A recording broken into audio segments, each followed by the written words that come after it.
Today we find ourselves at the homestead of Henning and Elizabeth. It's S Homestead farm. It's a biodynamic farm on Lopez Island, just the island just across from us. And today we are going to be threshing wheat in an old style, very hand processed using feet and an old process, and we're going to be working with Henning to do that. So we're here for the day. We're going to help out on the farm, and I want to share with you guys some of that experience.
You'll do what?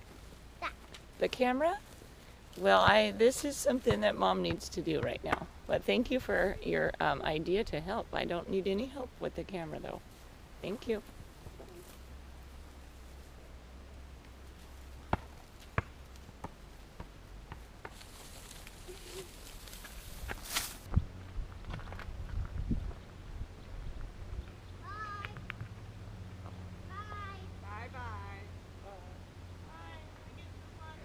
What we're going to do today is we're going to work on a step in threshing this grain.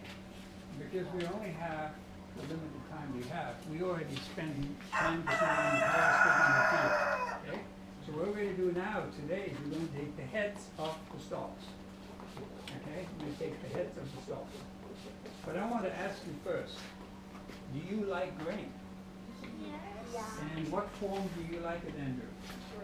Do you like it in bread? What type of bread do you like best? You don't know? Is it wheat? Is it rye? Is it oats? Is it barley? Is it quinoa? Is it triticale? I think I like regular bread. Regular bread in the cellophane package.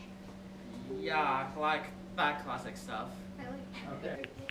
You can be allergic to it if you don't treat it right. Okay? It's actually up to you. Okay? It's actually up to you. Gluten is a protein, Morgan. It's a protein. And it is necessary in the process of making bread because it is what makes bread rise. Yeah. So, you know what I'm talking about? Have you ever seen anybody bake bread? Yes, I bake. You bake bread? So have you noticed that when you put yeast into your dough, it rises up and there are actually bubbles inside? If you look inside the dough, if you take a knife and you cut in it, you got bubbles in it? Okay. If you don't have gluten, those bubbles will simply collapse after all the yeast has been utilized by the flour, and you will get a flat bread. So if you want the bread to have a nice round dome-like shape, you have to have gluten. So gluten is a protein that is absolutely necessary for the baking process. But the reason people get to be gluten intolerant is if you do not allow that gluten to express itself, to ferment over a long time, then it doesn't get digested. It doesn't get eaten up by what in the bread? Microorganisms, that's exactly right. So it stays in the bread. And most modern bread, I hate to tell you that, Anthony, most modern bread that comes in a cellophane package is made in 2 hours, which means it does not have time to digest the gluten, which means it is still in your bread, and when you put it in your stomach, it gives you a stomach ache. So the reason we have all this gluten intolerance today is not because there's something wrong with the flour or the gluten in the flour. There's something wrong with the way we make the bread. Okay? So if you ever bake bread, allow the bread to digest the gluten by fermenting it over a long time. I know. That one. See how it stabilizes it? Yeah. Because if you go like this or like that or this, Stepping on. Keeps it level. keeps it. Yeah, yeah. Now step on That's the called a glue. gimbal. I'm sorry. I didn't know what I was seeing. Oh, right over there. Lily, it's over here. It's right there. Right over there. Take that one over to the blue tarp. Oh, here's one. Whoa! Wow! Drop. Thank you. You're welcome. This. Oh my God! Stop. 9. Actually, if you turn the way there. So yesterday was the harvesting of the wheat, or I should say of the rye. We had all the kids over. We clipped the heads off the rye, and from there we laid it out on that blue tarp.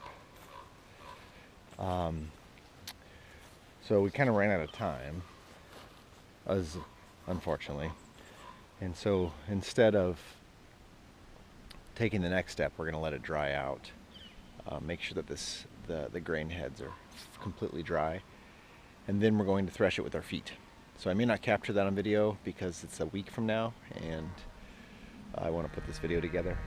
But anyway, the process is pretty simple. We have some hardware cloth. We lay the grain heads on top of that hardware cloth. And then we just start stomping it with our feet.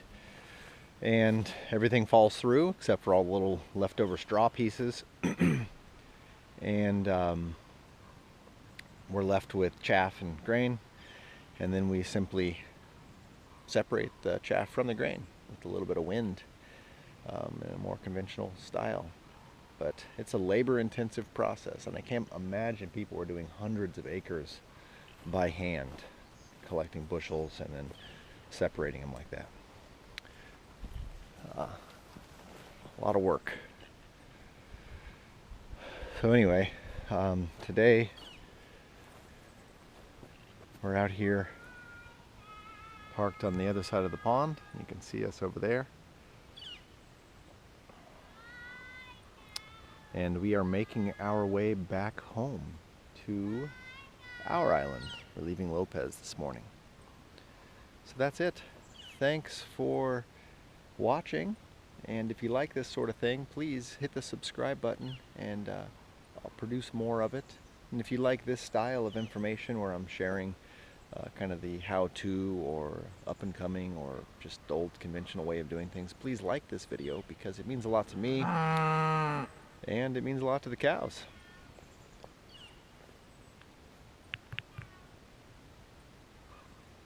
Morning.